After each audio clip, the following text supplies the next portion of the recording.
Welcome to Video 2, B&E A to Z.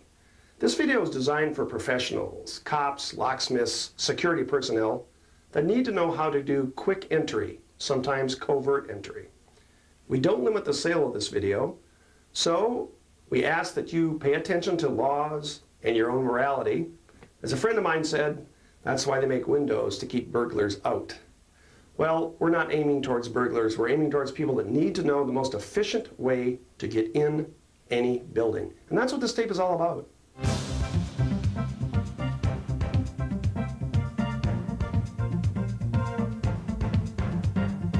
During this tape, we're going to look at modern updates to tried and true methods of entry and lockpicking. We'll see what technology has brought to the field. Everything from new lockpicks that will pick high security locks to electronic means of opening most buildings. We'll also look at some of the techniques that are still good after 10 years. In fact, we'll look at some old clips, primarily from the original B&E A to Z. You'll also get to see what 10 years has done to my hair color.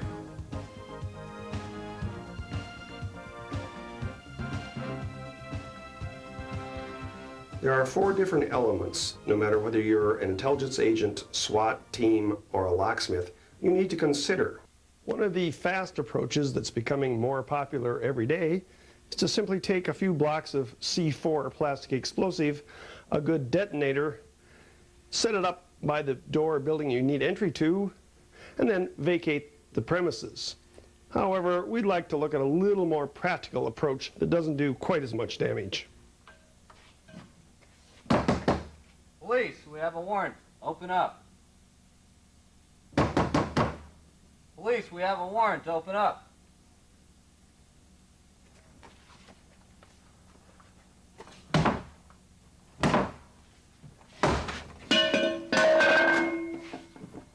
This next technique is very unusual. It employs a couple of tools that are cheap and very efficient. Here we have a typical fairly heavy wooden deadlocked, deadbolted door, difficult to open. Of course, we can pick the lock, we can chop through the door, a number of ways to get inside. One of the things we want to accomplish in this is to start thinking of ways to go through. In other words, to circumvent the lock. We don't have to unlock this door to get in if it's done right. All we have to do is go through this obstacle. One of the ways to do that, a number of years ago, people came up with the idea of taking a car jack, usually a hydraulic jack, for instance. You can tell that this exerts quite a bit of pressure. It'll lift up an American car. You can take the jack, put it in between the jambs. It's theoretically possible to move this massive wooden jamb with enough pressure over far enough to let the latch, even in this case an inch and a half deadbolt, come out of the door.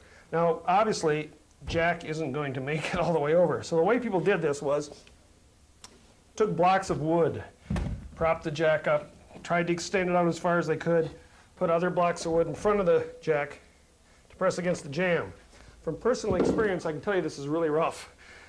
A lot of jacks don't work upside down. The wood will bend, the wood will pop loose. It's a very cumbersome, inefficient operation. A screw jack is sometimes a little bit easier. The trick is to get as close to the jamb as you possibly can if you're going to use one of these.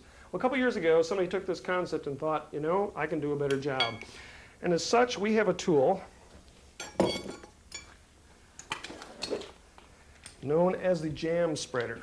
This is manufactured by Omni Concepts in Vista, California. It's also sold by Shomer Tech, a number of other people. Same principle. It's a hydraulic jack. Easy to extend the legs all that distance, get it in tight on the jamb. Got a handle, folds up, store, hydraulics, on and off. This will put out about 4,000 pounds of pressure in order to spread the jamb. That is enough to spread most jams without too much damage. Will not spread heavy metal jams in large buildings. We've got the jam spreader in place. It's horizontal, the correct side is up, tightened down. We're as close to the jam as we can be comfortably. You're going to apply pressure, you're going to hear the jam creak as it starts to spread open. So moving the jam away from the door, you can hear that noise, pulling the deadbolt out of the door. Now this is not a huge deadbolt, but it's reasonably sized. I'm going to apply this pressure. I can feel the door starting to go right now. It's creaking, giving way. That has probably just popped deadbolt loose out of the door. These are an example of state-of-the-art opening tools. They're designed for emergency opening situations. They work well for that. They also work well for normal opening situations. These two tools are very similar in nature. They're hydraulic openers. This one is called the Hydroforce and is made by Iowa American. This one is called the Rabbit tool, and it's made by the same people that make the Jaws of Life. The way these work: apply hydraulic pressure by pumping, forces the door back and open. In about 20 to 30 seconds, these tools will literally rip open most doors. This is an aluminum frame door, sturdy. We've got our Rabbit tool now. We don't have a jamb to put it against, so we cannot open it traditional way. What we're going to do is use the tool as if it's a jam spreader. We're going to put it in here and see if we can force the jam apart and pop the two deadbolts here. Let's see what happens. It does force it very easily. Takes it right out of the frame. Now, of course, this door opens inward, so we're going to pry it to open and see. And there we go. The door's open. So it can be used on a door even without a jamb.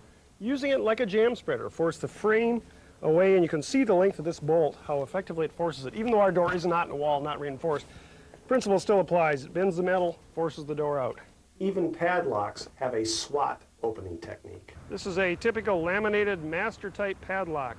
These are getting harder and harder to open, more and more resistant to opening. Shackles are getting hardened. You can spend an hour hacksawing away on a hardened shackle and not get through. They're getting bolt cutter resistant, although this one probably still could be opened with bolt cutters. What do you do when you're in this situation? Well, you can try and pick it, although that's getting tougher too. Or we found a tool that we like, made particularly for this application. This is called a duck bill, for obvious reasons. Heavy duty wedge, lots of mass. Now what this does, it doesn't knock the lock off the chain, rather place this in the shackle area, then you strike the back side of it with a sledgehammer. In theory, this wedges it in deeper, causing an unnatural pulling pressure against the shackle, should force the shackle out of the lock. We'll give it a shot here and see if it works. 2 shots. And as you can see quite clearly, popped the shackle. It didn't pop the side that should be opened. The weak side on this lock was the other side of the shackle, but it doesn't make any difference to us. Opened the lock quite successfully. This is a Master 2001, one of the best padlocks on the market. Case-hardened steel shackle, almost impossible to hacksaw, is impossible to cut with bolt cutters. 2 ball bearings on either side of the shackle hold it in the case itself. Very difficult to get open, impossible to shim. We're going to try the duckbill attack on this. That's going to take 2 of us because it's a bit harder lock to do. But we'll try the duckbill and see if we have any luck with that. Frankly, I think it's going to end up being a testimonial to Master Locks because this is such a good lock. But we'll give it a shot.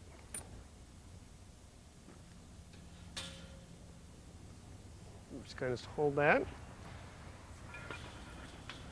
Hopefully I'll hit it this time. See, we shouldn't be wedged in there. That's the problem. Do it.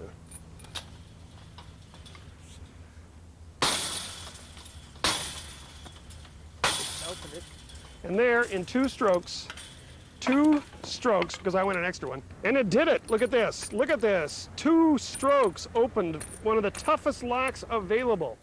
Smart opens use more time, but have no need for concealment, and less damage is allowed. For instance, the art of slipping non-deadbolt locks still works as well as it did 10 years ago.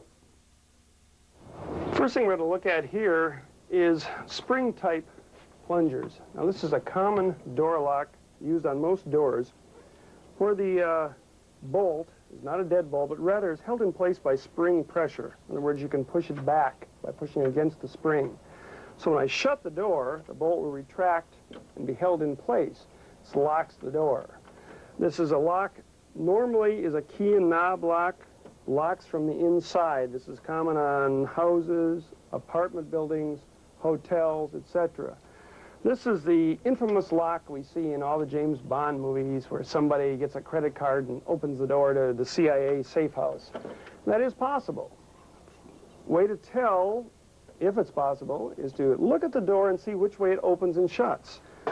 The bevel on the bolt will face opposite the way the door opens in normal doors. In other words, I have a flat side facing me and a beveled side facing the inside or safe part of this locked compartment. If I am trying to get entry from this side, it is possible to take a credit card, slip it between the door frame and the bevel part of the bolt, pushing the bevel back and opening the door. A better system is to use a putty knife.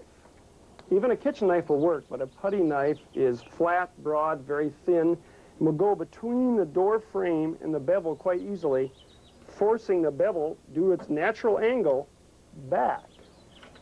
This is all well and good, except for the fact that we're trying to enter from the outside, which is a normal situation with these kind of locks. So instead of a bevel, I'm placing a locked, flat portion of the bolt. Let's take a look at a couple ways that this can be defeated. First of all, I'm going to lock the door. And if we don't get in, this is it. And we'll take a look at the bolt and see how to defeat this.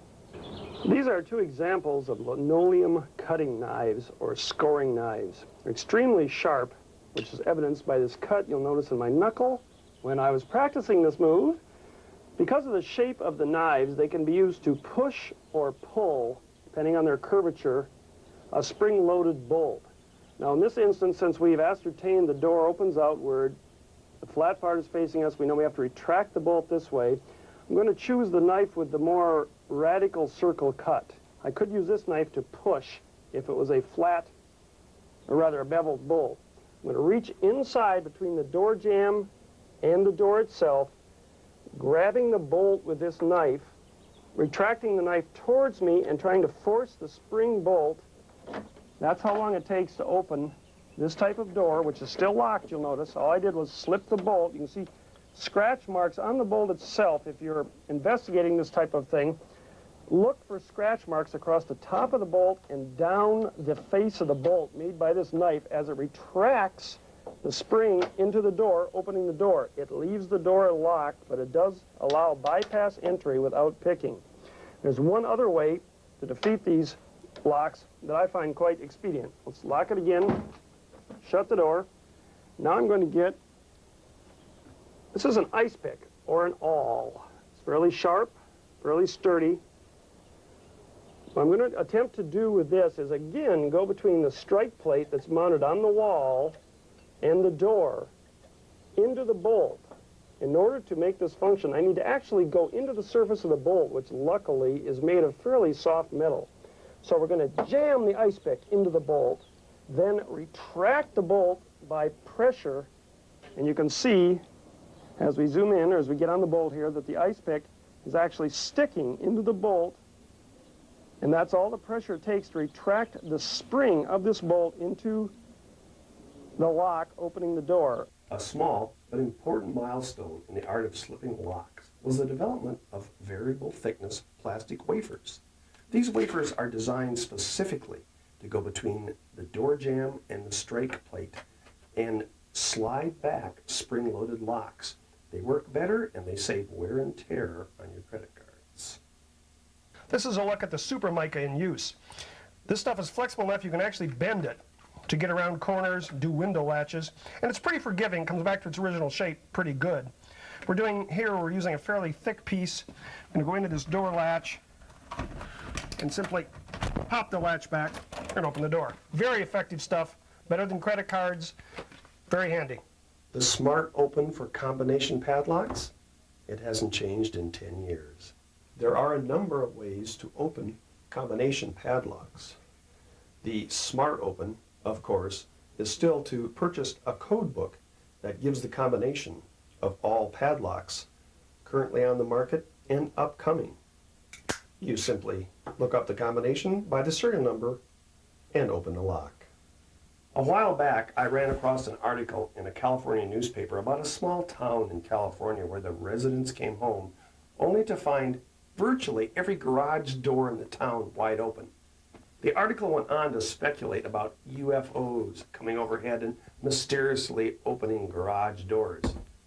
Within a week, I had found the two hackers that lived in the town that invented the first automatic garage door opener.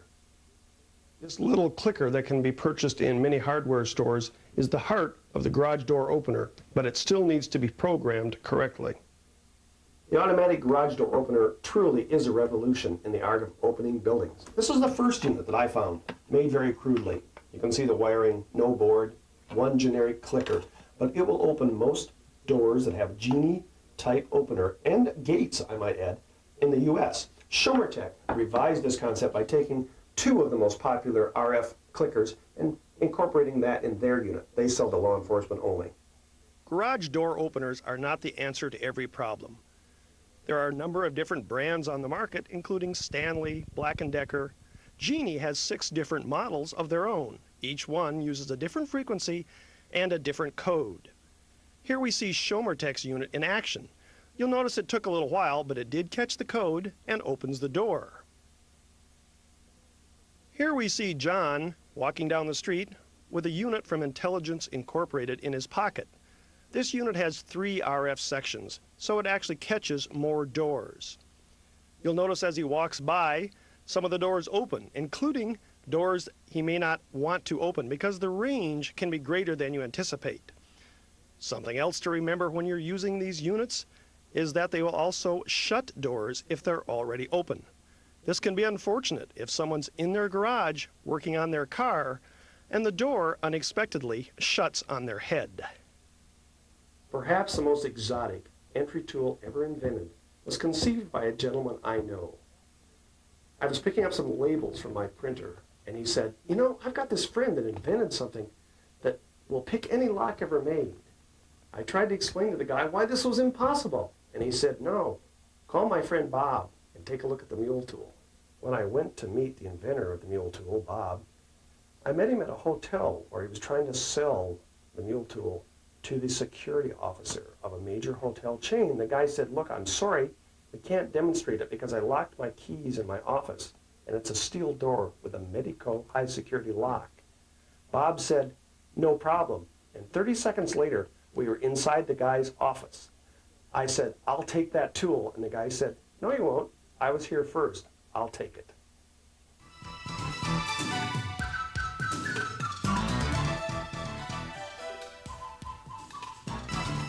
The mule tool represents a breakthrough in the art of non-invasive lock opening. The mule tool actually consists of a number of tools that slip underneath the door and open it from the inside without harming the door or the lock itself. The standard-sized mule tool, shown here, consists of several parts and will open most standard height locks, including key-in knob, deadbolt, hotel security bars, and so forth. The deluxe mule tool set consists of 3 mule tools in different lengths in order to access locks or deadbolts installed at non-standard heights. The first step to use the mule tool to open in-knob locks is to measure where the knob is on the door, so you can determine how to correctly position the tool after you slide it under the door. Next, slide the mule tool under the door. As you slide it underneath, rotate the handle to an upright position. In a second, we'll take a closer look at this maneuver. Slide the tool in, lay it down, and then rotate it to an upright position. Now, holding the tool in the position where you know it will encounter the doorknob, slide the plastic tool underneath the door to grip the plastic strip, holding both the plastic and string in place. This step is not necessary with most wooden doors, but is quite essential with metal doors or doors that swing outward.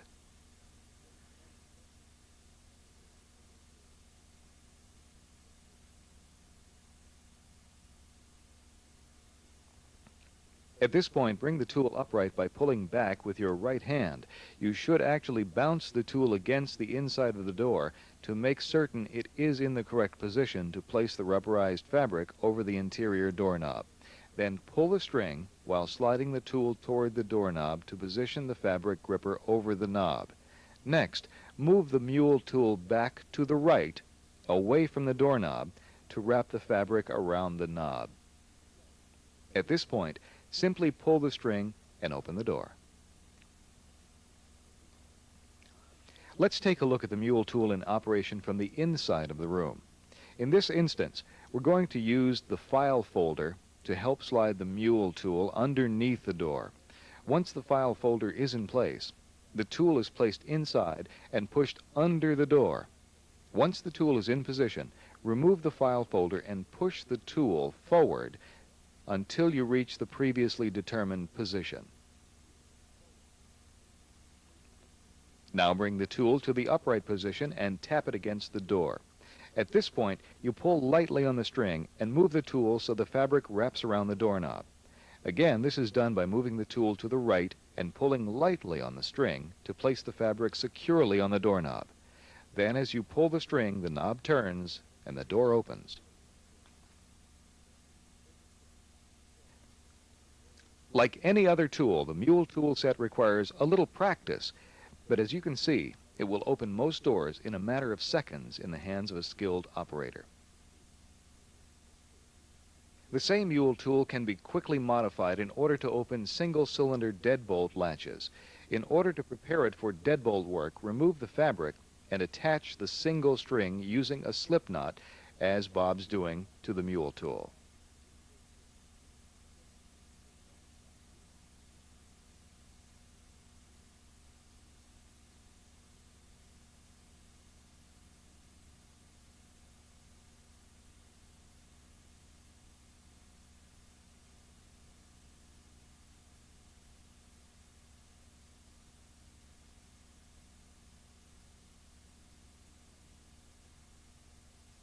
Once the string is tied to the end of the mule tool, the tool is inserted under the door, just as if opening a key in knob lock.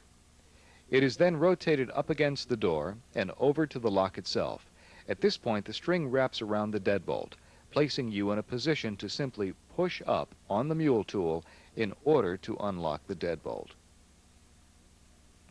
In summary, to open deadbolt locks, you simply replace the fabric with a deadbolt string. Measure the distance to the deadbolt, slide the tool under the door and upward, then wrap the string around the deadbolt and pull to force the deadbolt open. Amazingly enough, it's also possible to lock a deadbolt behind you after leaving a room. This feature is popular with intelligence agencies and other investigative bodies who don't wish to leave notice of their passing. In order to relock, the tool is placed in contact with the deadbolt on the opposite side and the string is wrapped around it. The mule tool operator positions the string against the open door as shown. The door is then carefully closed. Then simply pull the string to relock the deadbolt. The mule tool will then fall to the floor where it can be easily retrieved.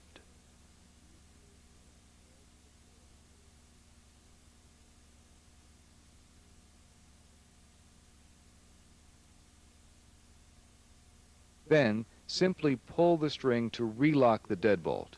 The mule tool will then fall to the floor where it can be easily retrieved. The mini mule tool can be used to remove security chains.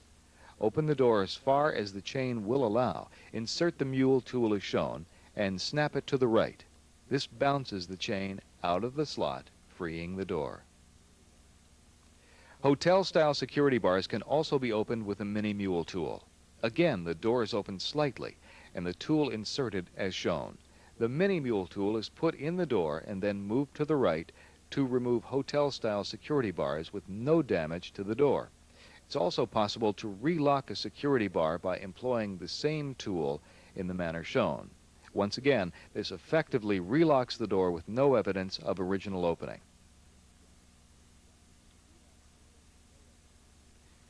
The heavier mini mule tool can be utilized to remove in-floor ram guards by simply slipping the tool under the ram guard and lifting it as shown.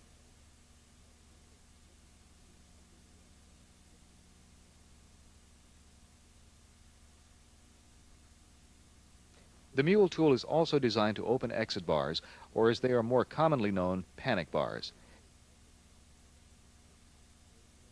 It's tied to the deadbolt string approximately 2 to 3 inches below the mule tool itself. The mule tool is slipped underneath the door and forced upright until the hook grabs the bar itself. Simply step on the plastic and pull the string, forcing the bar down and allowing the door to open. The mule tool represents the most important breakthrough in lock opening technology in the past several decades. The standard size mule tool will open most in-knob lock cylinders, single-cylinder deadbolts, security chains, hotel-style security bars, ram guards, and panic bars. The style of the locking mechanism itself has little effect on the opening procedure. The mule tool will open high security locks, such as Medico, push-button locks, or most other locks that are designed to be difficult to pick open. A little more pedestrian, but no less exotic, are tools designed to open doors regardless of the type of locking mechanism employed. For instance, the first one we're going to look at is from England. It's called a TTLB tool. Lots of nice little pieces. Take out the main piece. You'll notice it has an adjustable swivel mirror on it. We have attachments to plug in, to extend it. We have other attachments with devices on the end. Now think about this. What do you think this tool does? Let's take a look at what our first specialty toolkit does. Maybe some of you have already guessed. Any building, mail slot. This tool will access it. Simply consult the depth chart they give you or measure the door, put the correct extensions together, put the right tip on, which we're skipping for the moment. Insert the tool in the mail slot to the bend, lift it up, adjust your mirror so you can see what's going on inside the door, and then you're in position to manipulate the knob or lock. Let's take a look at the other side of the door and see exactly what the tool does. To use the mailbox tool, you put it in through the mail slot, then bring it up to the correct height to work on whatever lock you want to open. Of course, you have to use the correct tip. For instance, this wedge tip, let's see how it works on a Yale lock. The wedge simply comes up, pushes the lock open, and you're there. One of my favorite tips, yes, it may look familiar, it's just about like the mule tool, comes up, loops over the knob, and opens the knob. As simple as that. Last but not least is this unique item. If the knob has a key in the lock, and after a bit of practice, you can use this to actually grab the key, pull it out, drop it on the floor.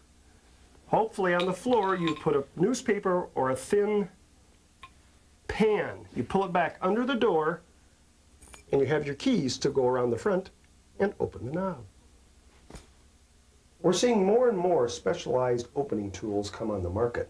These three tools from Mark Bates Associates are not lock picks, yet they'll open a number of interesting locks. For instance, the first one, the snake pick, is a hard handle that holds a very stiff wire that's curved to reach inside and open a certain type of mortise lock, which we'll see in 1 second. The M175 is a shim tool that will open Master 175 padlocks and Presto padlocks like magic. The tool on the end, the IT1000, well, let's just watch that in action. Here, the 175 shim tool is inserted into a Master 175 padlock. You can see the insertion point is between the rotary wheels and the body of the lock itself. In order to open the lock, you depress the shackle and manipulate the tool until it pops the shackle. It's that easy. Let's try that again. We'll put it in, we'll spin the tumblers so you know it's locked. Depress the shackle, manipulate the tool slightly, and that's how fast it opens Presto and Master 175 padlocks. Here are two typical locking mechanisms found in aluminum framed doors, such as those used in apartment buildings and storefronts. There are several ways to attack these locks. We'll look at the SWAT version first, using a wonderful device known as a K-tool. And then let's take a look at how fast the snake pick deals with these locks in a smart open situation. This device is called a K-tool. It's also from Be Safe Industries. Comes in a nice little leather carrying pouch. Give you a couple of other things with it. A shove knife, opening spring latches, works real well. K-tools have been used for years by the fire department. They have very sharp edges on them. Take any rim or mortise cylinder lock. The K-tool can be shoved with its razor sharp edges over the lock. Then you take a hammer, you tap it onto the cylinder. Locks it on the cylinder. You take another tool, Halligan or our duckbill or a big crowbar, stick it in here, pry it out, and it will rip the cylinder right out the door. This is an aluminum frame door.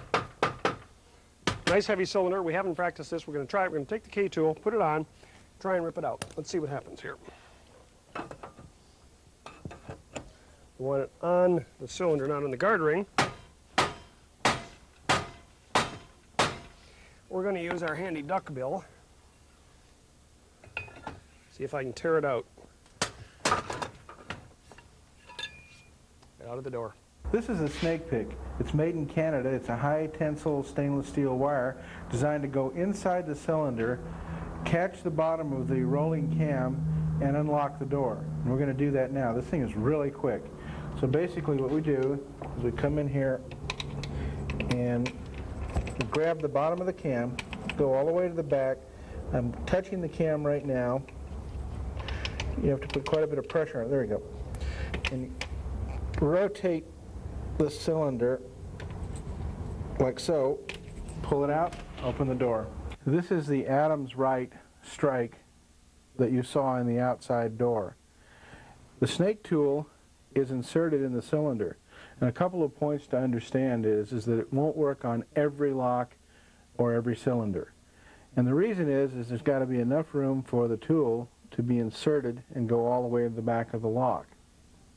In addition to that, if you don't have a cam that allows the snake tool to go all the way through, you can't get in. There is an alternative method to that. You can take a drill bit with a cordless drill and drill in and make your own hole. The way this operates, first thing I'm going to do is show you how it works. I'm going to go in and I'm going to pull the latch back. So what's happening here is the stainless steel high tension stainless steel tool is reaching the cam and pulling it back to the retracted position to open the door. Now, I'll show you what that looks like. Let me turn the lock around and you can see an interior view of how it's operating. Let me lock it in place.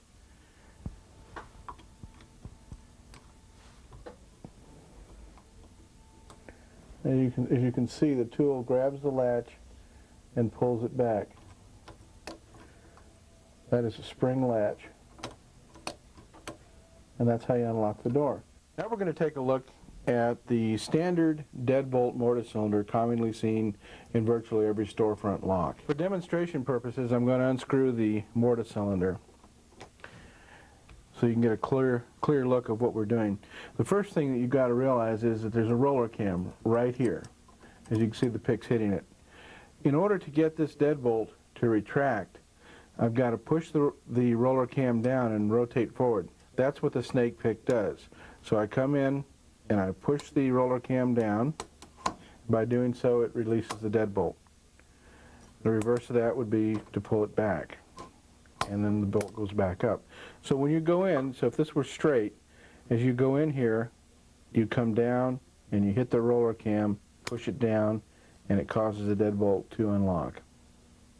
This unique lock is known as the Intel lock. It's a key optional locking system.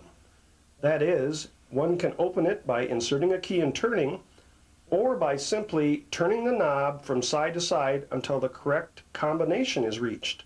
Once you reach that combination, you can open both the key and knob lock and the accompanying deadbolt lock.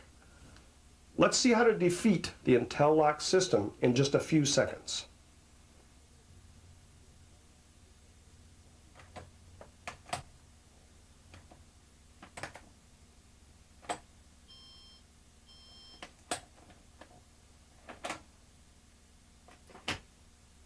The Intel lock employs a Schlage cylinder. This can be accessed by a small hole on the knob that actually will allow you to reach inside and touch the latching mechanism behind the Schlage cylinder. With the proper tool, and here we're using the tool we showed you before, or even with a small jeweler's screwdriver, it's possible to reach in and unlatch the lock. Now, of course, this works only on the bottom lock. It will not open the deadbolt. But if there's no deadbolt, you can see how the tool fits in there very nicely, reaches in, touches the lock. To unlock it, you simply grab it, move the tool until you catch the latch, pop the latch up, and open the lock. It's as simple as that. We can see by close-up examination of the IT-1000 that it's not a specific tool. That is, the same operation could probably be done with a little jeweler's screwdriver modified to fit the lock in question.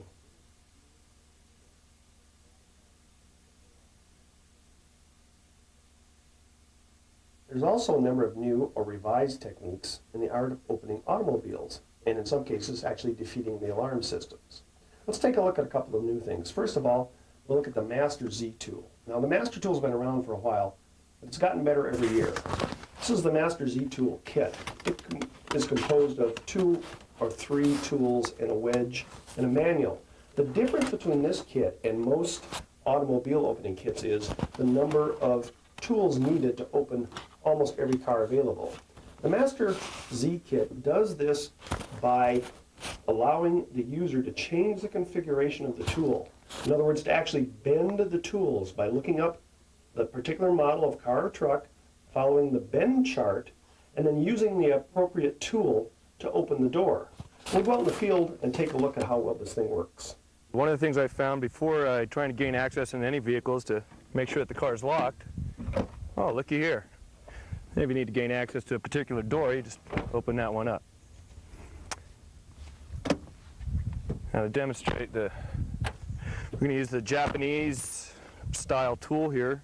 With the Japanese tool, you want to try and wedge this piece under the window and then come back up to your door latch.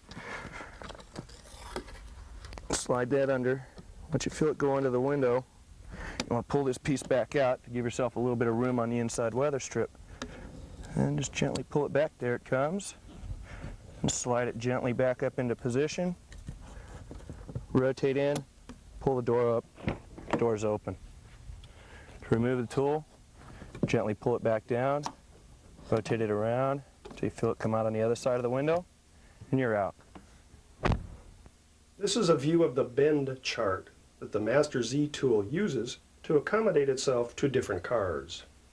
This manual is pretty knowledgeable, and each model has, sometimes there'll be 1 or 2 different options as to which one you use. And this particular car, we're going to use the options on page 4. Take the wedge here. I want to get it in right above the door lock where it says. Use the long end of this bar. I'm going to slide it down using a slight counterclockwise rotation until we feel it go past the window. There it goes. Now we're going to look for the rod. There's the rod.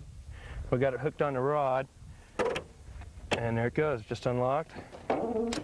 And then, just to see if we can do it, you can lock it also. We're going to do a Corvette here. Now on this one you look at the manual and it tells you to refer to bend chart A. We've done that, put the bend in the rod. And we're going to just enter through the weather strip here. Come on in and head over for the door lock. Reach over for the door lock, wiggle around until you hit it. There it goes. And we're in. Another unique method for opening cars that use button-type locks is to use a thin piece of plastic and a little bit of dental floss. Let's watch how this works. This lovely thing is known as a lemon pop or a Scully strip. One would assume Mr. Scully invented it, since there's no other reason for that name. Simply a piece of very flexible yet stiff plastic, some holes punched in it. You buy these for about $5. You get 3 of them, along with some white cord, as you see here. This little device works on any car that has a push-button type lock. This includes a Porsche and a Mercedes. You simply push this in between the window and the body, push it down using the correct length of strip or cutting it yourself to fit, hook it over the button. As you can see, our vise is doubling as a button here. Pull the strings, tightening up on the button, and opening the lock. That would have popped the lock, opened the door up. Leaves no trace of its passing. $5, or you can make it yourself. Great idea. Again, we're going to take a look at the Scully strip. Now remember, this is just a piece of plastic. You can see I have forced it in between the door and the frame of this lovely Mercedes we're going to borrow. And I've run the string material, can be dental floss or wax string, through the holes, made a loop, taped the loop, and hooked it over the doorknob. Now, the glass obviously is down for our demonstration, but normally it would be here. Plastic's in there. I'm going to grab a hold of the string and simply pull. You can see it tense up on the door when this car goes by. See it tense up on the door, and we just opened the Mercedes. That's how easy it is. You can see the loop. Once again, loop it this way. You use a piece of tape, force it over, pull on the strings, and it opens. And that is how easy it is to take a Mercedes. You can see the strip itself, simply moderate stiffness plastic. Easily forced between this piece of rubber and the door jamb down here. Very good for Porsches and Mercedes. One thing our car guy didn't show you, it's a very inexpensive device called a clear wedge system. This is from ProLock Tools. It consists of 3 things. It's a metal wedge and a couple of plastic reinforcing wedges. This does a real neat thing. Let's take a look here. Insert the wedge between the rubber seal and the window in the corner of the car. Move it a little bit till it's all the way in. And we take the rubber wedges, put them parallel, and now we can press open and we get an unobstructed view of about a ½ inch wide into the lock of the car.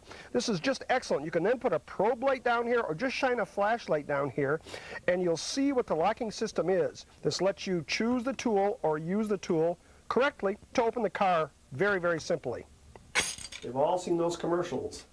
Every police chief in the world recommends a club. Well, most car thieves simply clip the steering wheel, although it's kind of a dead giveaway if you're stopped by the police. Let's take a look at how secure the club actually is. It's a double-sided wafer lock. There's one thing on the market designed specifically to open the club. We'll try that, and we'll also look at our old friend, the Cobra, as well as a regular lockpick, and see how well the club stands up. Well, this is the world-famous club. Guaranteed indestructible, unpickable, and the safest thing out there for your car. We're going to break that myth right now. Number one, this is a ProLock unit designed to defeat the club. It works on a standard principle of a wafer lock that is picked from the top and from the bottom, meaning that there's pins in the top, i.e. wafers, as well as in the bottom. It's done with a raking motion, and they suggest 4 times in the top and about 4 times in the bottom. So as you apply light pressure for tension on the cylinder plug, just go ahead and rake about 4 times on the top, about 4 times on the bottom.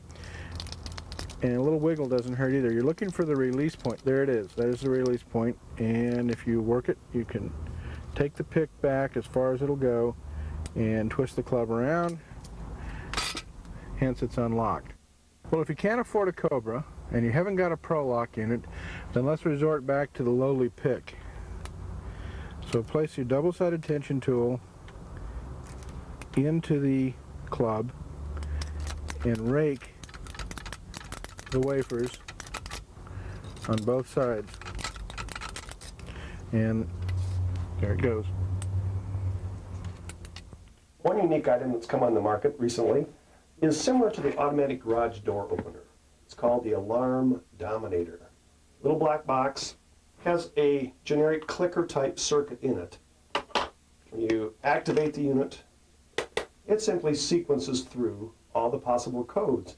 This unit will open most cars that use electronic lockers or defeat most cars that use electronic chirp type alarms. Simply turn it on and you wait for the chirp chirp to tell you the car is unlocked. You can see when you look inside it, basically circuit board, sequencer, and one small generic RF circuit.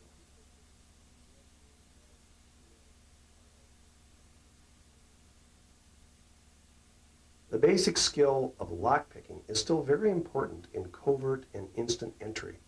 Let's go over some of the latest and newest techniques and developments in this field, but first, let's take a quick refresher course in why locks can be picked and how to pick them.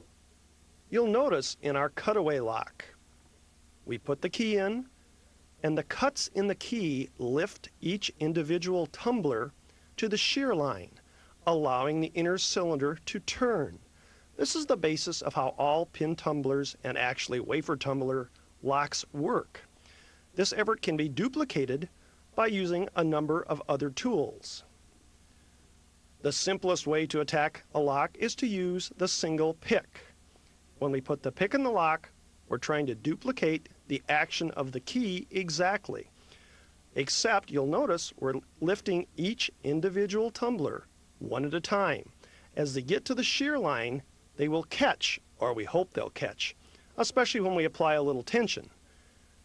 This duplicates the action of the key and allows the lock to open. A rake pick does the same thing, only much faster. Here, we rake in and out, moving the tumblers up and down rapidly, hoping they'll catch at the shear line. Rake picks are a good first shot because they'll open many locks instantly.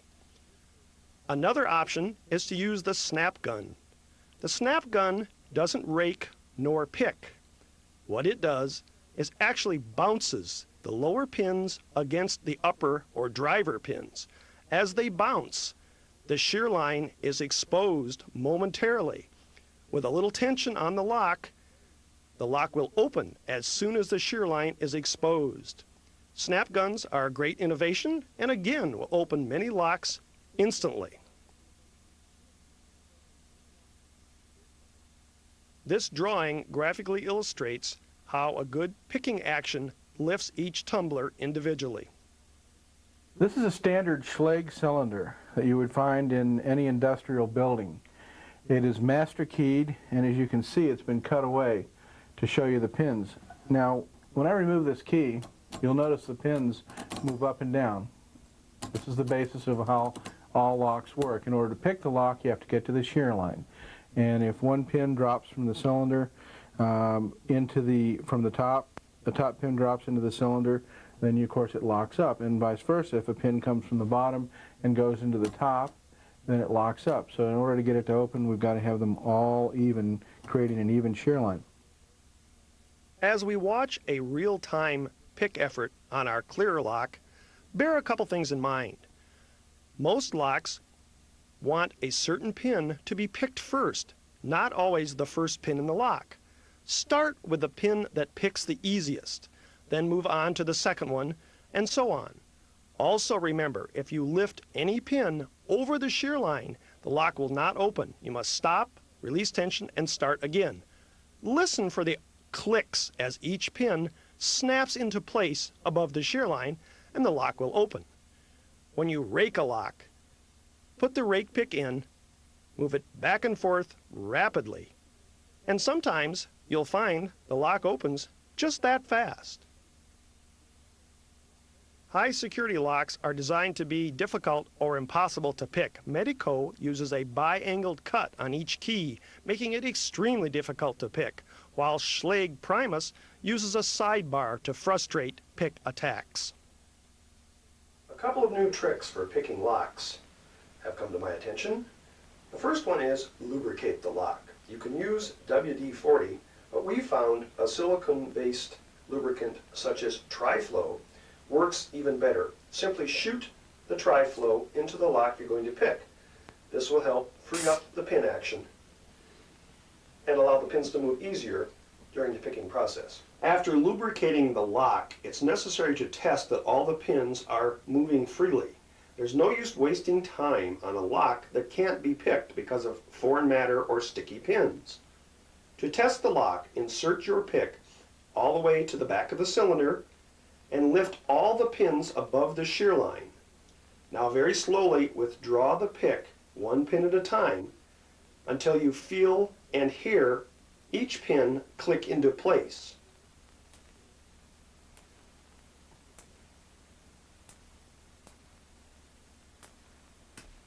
This ensures the lock can be picked. This is your typical ACE cam lock. Something that's interesting to note, in the past we've had a number of different types of locks, meaning left, right, and center. This would normally have been a center lock if all the pins went completely around and ended up on both sides of this little indentation here. Then in the past we've had a left, which would mean all the pins would come around except one would be missing here, or a right, all the pins would come around except one would be missing here. The newer cam locks that are out there will go right, left, or center automatically. You can see that there's a indentation here, an indentation here, and an indentation here. And typically they change the hand with the cam. There's probably still some older ones left out there, but today pretty much this is what you're going to see. This is your typical tubular pick. You'll note the flat spring steel fingers that run the circumference of the pick. These correspond with the pins on the inside of the cylinder. One of the problems associated with this pick is underneath this little collar there are two O-rings. The O-rings apply tension to the fingers of the pick, and after a period of time they tend to wear down, and when they loosen up then you don't get an accurate reading in the lock. To pick this lock, you place the tubular pick into the cylinder and you rotate gently, and I use the word gently and encourage that, because if you place it in and rotate hard you'll crack the end of the pick. Simple rotation with light pressure back and forth will cause the picks to slide back to the shear line of the lock, and as we go and apply more pressure you'll see that eventually the lock will pick, as illustrated here. We're rotating the cam back and forth. You notice I didn't have to use a lot of pressure to do that. We now have in effect a key for the lock. We can do one or two things. We can unlock the lock with it, or we can decode this particular unit and make a key from the readings off of the pins. There's one new product on the market that's very interesting. Instead of the usual stamped out spring steel kind of picks, there's a pick set called the Fall pick set. These are imported from England. They're handmade stainless steel picks.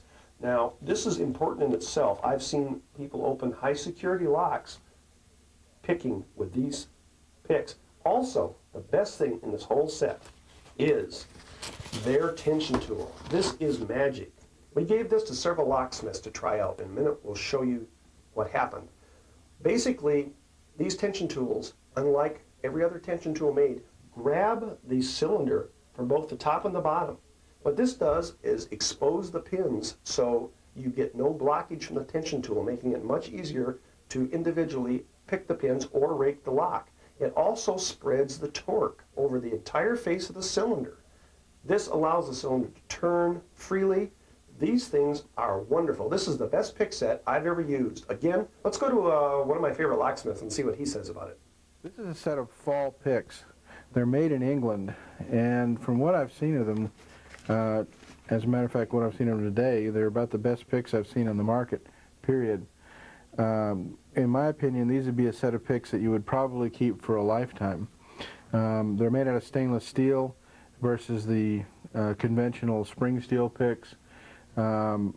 Just incredibly well finished. There's no sharp edges. You're not going to end up with your hands being sliced up. But the best part about this, the very best, is this. This is a incredible tension tool. And of course we all know the standard tension tool looks like this, which is the bent metal.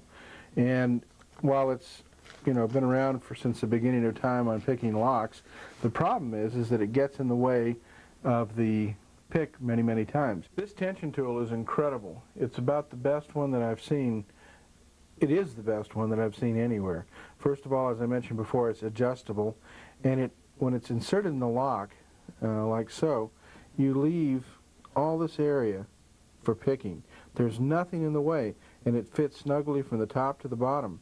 That's incredible. There's nothing else out there that comes close to this. I can't say enough about this particular product, and as you can see, the two little fingers right there. In the kit, they also give you two blanks that you can, and they have not been shaped or formed. You can make them fit any lock or any particular series of locks that you want, so you do have the custom ability with them. Now we're going to pick a standard pin tumbler cylinder, again utilizing the English tension tool, which is out of this world because it fits in the lock just perfectly. We're going to use the rake, which is their version of our rake. It's a little different. I've never seen anything quite like it.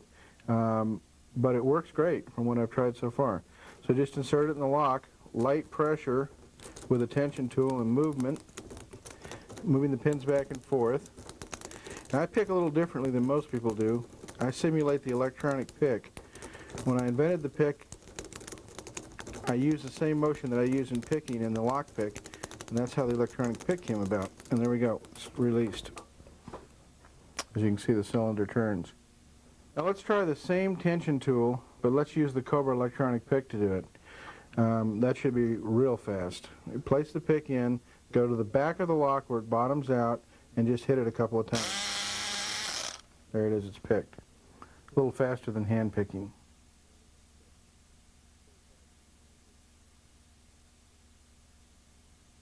Here's a sample of a number of electronic lock picks that are on the market today. One of the newest introductions is a mini pick. It uses 2 C-cells. Its big brother, the bigger pick, uses 3 C-cells and has a little more power to it.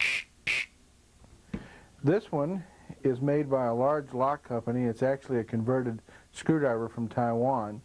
It does work, but the machine work and the workmanship's all plastic and not very well made. This is the Cobra electronic lockpick. It's been around for about 15 years. In my opinion, it's the best on the market. It was designed to do one thing, be an electronic pick.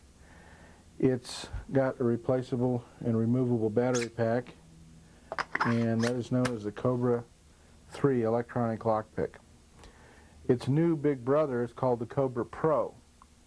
It's a little longer than the old version, but it has something new. It has a removable battery pack that has about twice the power, and it comes with a charger assembly which will charge 2 batteries at one time. You can get approximately 2 hours use out of each battery, and that's constant use. It also has in the front end of it a light to illuminate the keyway, which is very important if you're in a hallway or as a locksmith you're at nighttime trying to pick a lock on a car, that type of thing.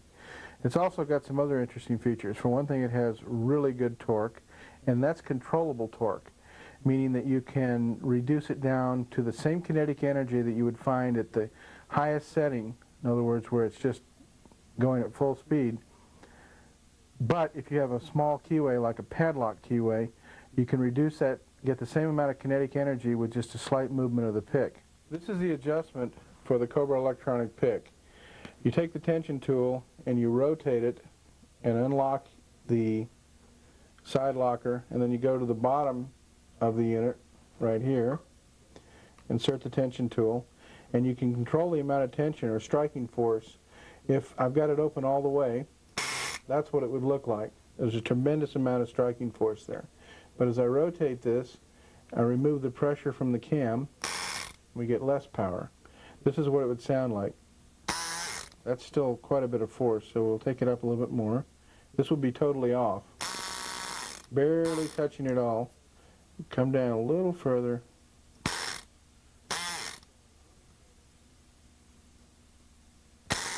That's where we want it. Come back over here and lock it in place.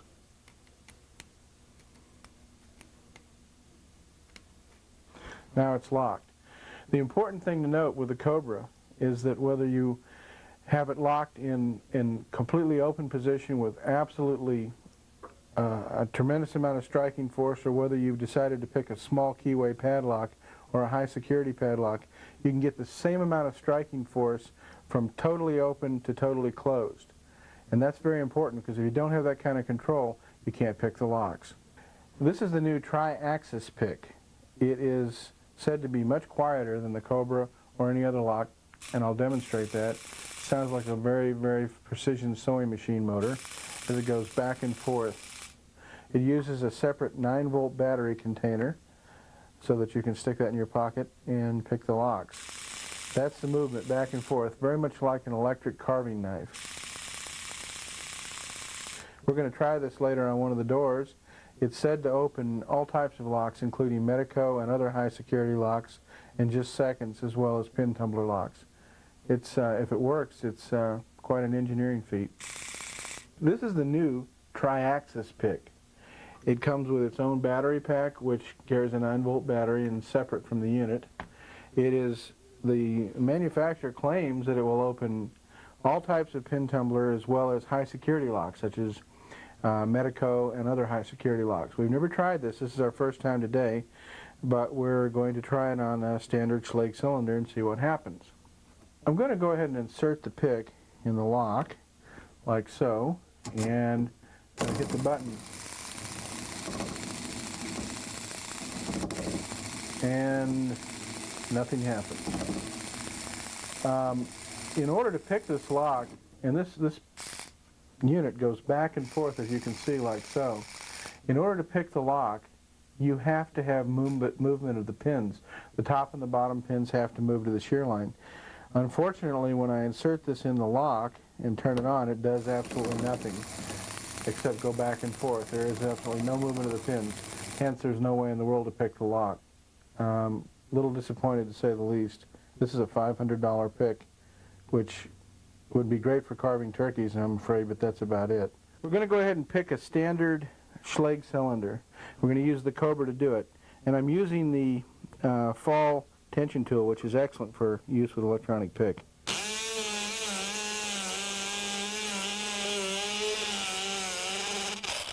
And there it picks. We're going to use the Cobra Pro to pick the quickset knob lock, as demonstrated here. And of course, we're going to use the new tension tool that we described earlier, which is fabulous for electronic picks.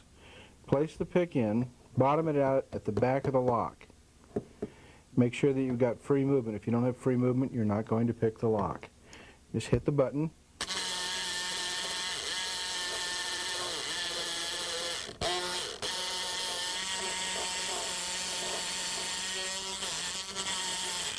And the lock picks. It's important to note with this new style tension tool that it requires less pressure than a normal tension tool, and getting used to that takes a few locks under your belt to understand that it because of its size, it takes less pressure. Let's take a last look at the electronic or electric lockpick.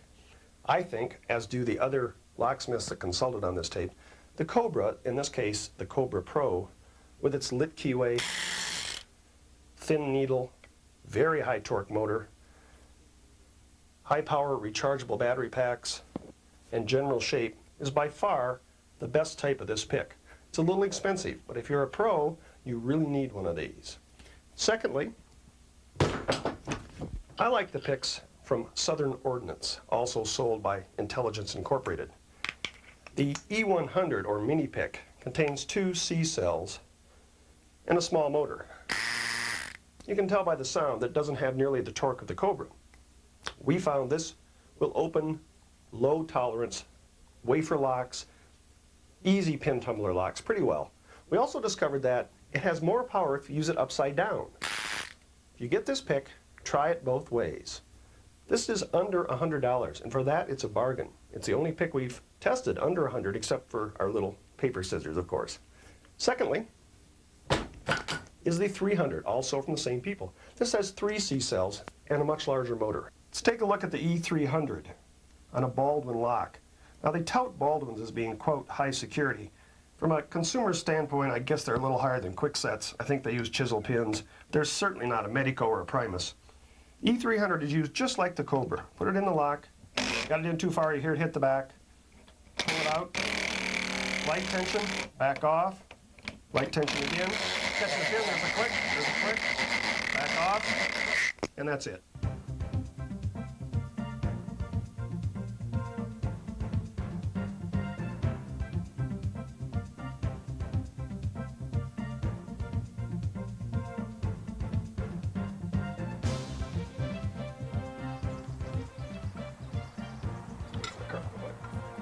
Hey, Kev, go sit someplace.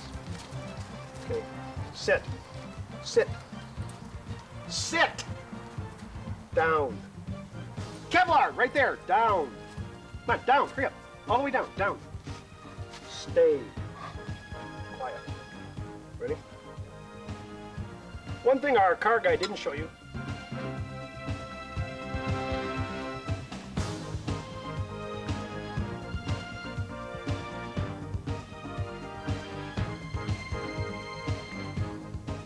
Come in now. Why don't you start? You want to walk in and then I'll come in? Okay. This is a snake pick. It's made in Canada, and it's designed... Made in England. It says Canada. Oh, does it? Sorry. They told me England, all right. Back off.